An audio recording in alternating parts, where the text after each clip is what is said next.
Hey YouTube, it's me B. Today we're going to talk about suicide prevention. I got a little story to tell. Today, me and a friend were coming back from lunch to go back to work, and apparently somebody committed suicide on the bridge by our work. They jumped off the bridge. I've been trying to look it up on Google, and I can't find a whole lot of information about it, but that's what we saw. We didn't see any grisly details or anything like that, but, that's when we came to the conclusion that that's what happened. And I have found some information on Reddit, the Dallas subreddit, about them confirming that it was a suicide, but that it's not going to get covered on the news because, unfortunately, in this country today, suicide isn't talked about very much. I've noticed a lot lately, a lot of, there's a movement towards talking about it. I myself am a suicide survivor. I attempted suicide last year, and I survived. So I know what it's like to be on the other side of the gun and know how hard it is to think that there's no way out. But I'm sitting here in front of you guys telling you that, there is people out there that care about you, and they want to see you alive. They want, I just wish, in my head, I was going over it while I was taking a shower. In my head, I was wishing that, I could have been there 2 minutes earlier. I mean, some of the police were still on their way over there, so it must have just happened. So if, I can wish all day long, but I've got some statistics for you.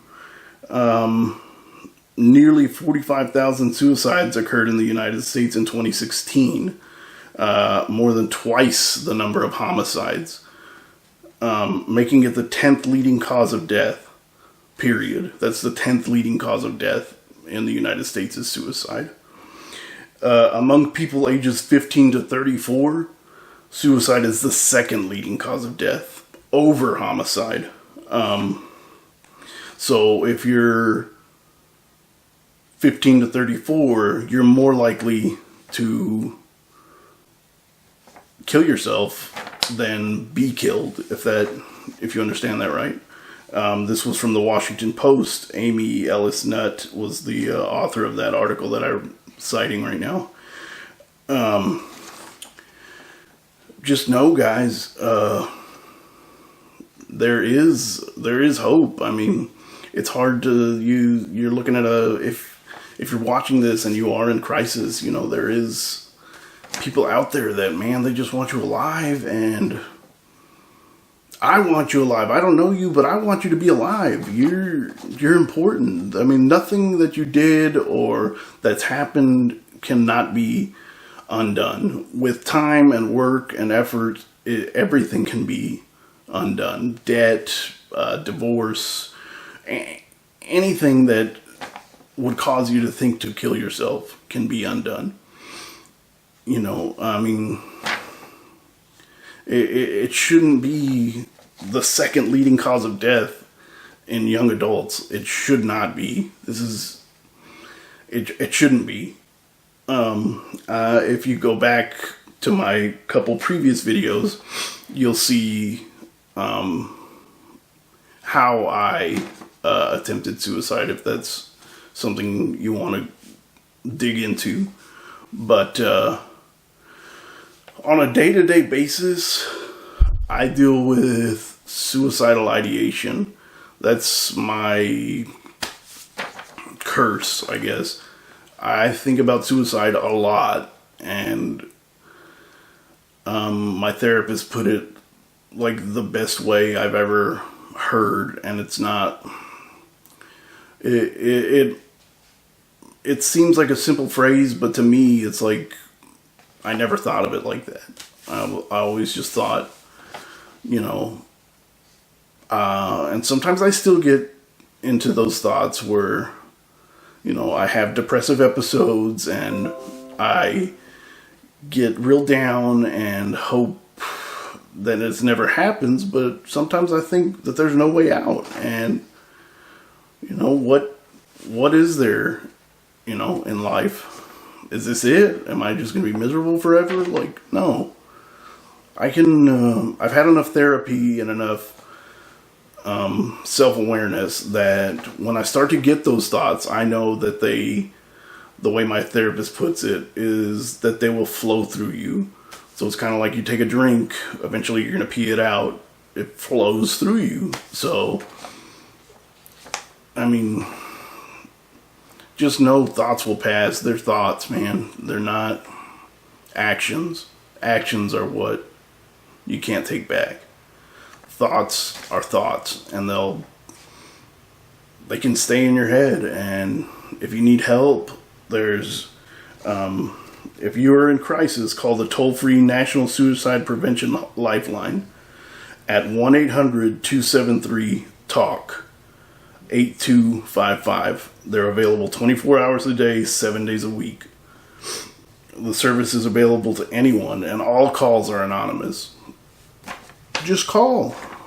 I mean, if you feel like, you know, you want to hurt yourself or that there's no hope, call. I guarantee somebody on the other line of this will show you that somebody cares about you, no matter if you don't know them. I care about the guy or woman today, the guy or lady today. I care about them. You know, if I could have been there to reach a hand out and help, I would have been there, man. I would have. Unfortunately, that's not the case. Just know that people out there care, and I care about you guys. I care about anything. I'll post my Instagram. I'll post some of this information that I found doing some research down in the description below if you need it. But I think that's going to be it for today. I just wanted to get a quick video done and just let y'all know what I think. And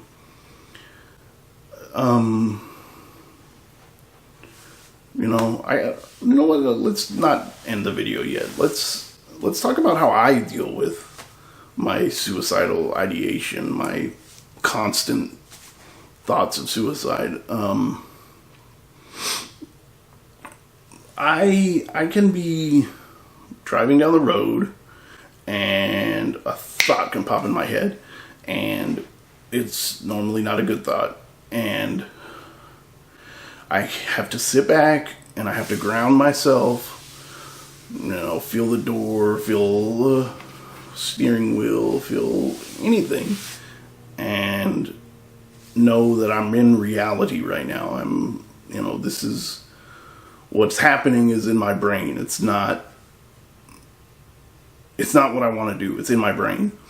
So I can talk myself down and let myself know that, you know, this will pass. Like, this thought is going to leave my head eventually. Someone's going to say something. A song's going to come on the radio. Something will rip this thought out of my head. Because it will pass. This too shall pass. It's just that's how I deal with it on a daily basis. And I mean that literally. I deal with it on a daily basis. It's something I deal with, and I take medication, and I went through a lot of therapy to be where I am today. And I just want y'all to know that there is help out there. It may sound redundant, but there is help out there. You can get the help you need. If you feel like you can't get the help you need, I'll link my Instagram, like I always do, in the bottom and contact me. If you don't want to contact anybody, contact me on Instagram. If I'm asleep, usually I wake up around in the middle of the night to go use the restroom, so contact me. I always check my phone. My phone's always by me. So contact me. Contact the numbers that I've given you today. Just know, guys, that there is help. There is a way out. So, y'all stay safe. And we'll see you next time. Bye-bye.